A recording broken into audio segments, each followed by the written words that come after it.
Hello welcome to cousins cluster. నేను మీ RK. ఎలా ఉన్నారండి అందరూ? నేనైతే చాలా బాగున్నాను, మీరందరూ కూడా బాగున్నారని అనుకుంటున్నాను. సో నేను మా హస్బెండ్ తో కలిసి పెట్కోకి వచ్చేసానండి. ఇక్కడ పెట్కోలో మనకి యానిమల్స్ ని పర్చేస్ చేసుకోవచ్చు, పెట్స్ కి లా పెంచుకోవడానికి. కొన్నిసార్లు వాళ్ళు రెస్క్యూ చేసిన యానిమల్స్ ని కూడా అడాప్షన్ కోసం పెడుతూ ఉంటారు. అలాగే మనం ఏదైనా యానిమల్స్ ని అడాప్షన్ కి ఇవ్వాలనుకున్నా వీళ్ళకి హ్యాండ్ ఓవర్ చేయొచ్చు. అండ్ అలాగే ఇక్కడ మనకి పెట్స్ కి సంబంధించిన ప్రతి థింగ్ ఇంక్లూడింగ్ ఫుడ్ తో సహా మనకి అవైలబుల్ గా ఉంటాయి.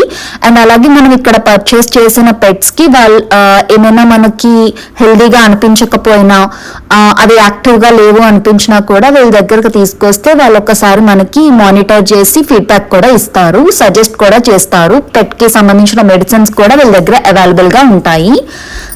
లాస్ట్ టైం మేము వచ్చినప్పుడు మేము సెలెక్ట్ చేసుకున్న పెట్ కి సంబంధించిన కొన్ని టెస్ట్లు చేయాలి అని చెప్పారు.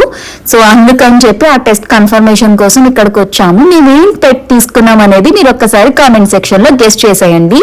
ఓపెన్ చేస్తే ఇక్కడ బాల్ పైథాన్స్ కూడా అవైలబుల్ గా ఉన్నాయి.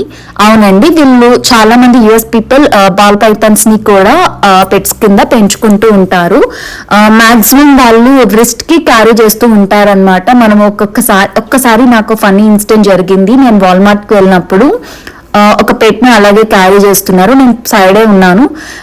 ఏంటో నా పక్కన ఇలా కదులుతుంది అని అనిపించి చూసేసరికి వాళ్ళ చేదుకున్న స్నేక్ అనేది చుట్టూ ఉన్న థింగ్స్ ని టచ్ చేయడానికి చూసింది. ఒక్కసారి చాలా షాక్ అయ్యాను.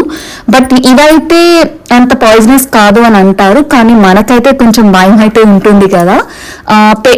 స్నేక్సే కాదండి, ఇంకా రెప్టైల్స్, లిజర్డ్స్, ఇవన్నీ అంటే రెప్టైల్స్ అంటే అంత పాయిజనస్ ని కాదు అండ్ డేంజరస్ వి కాదు.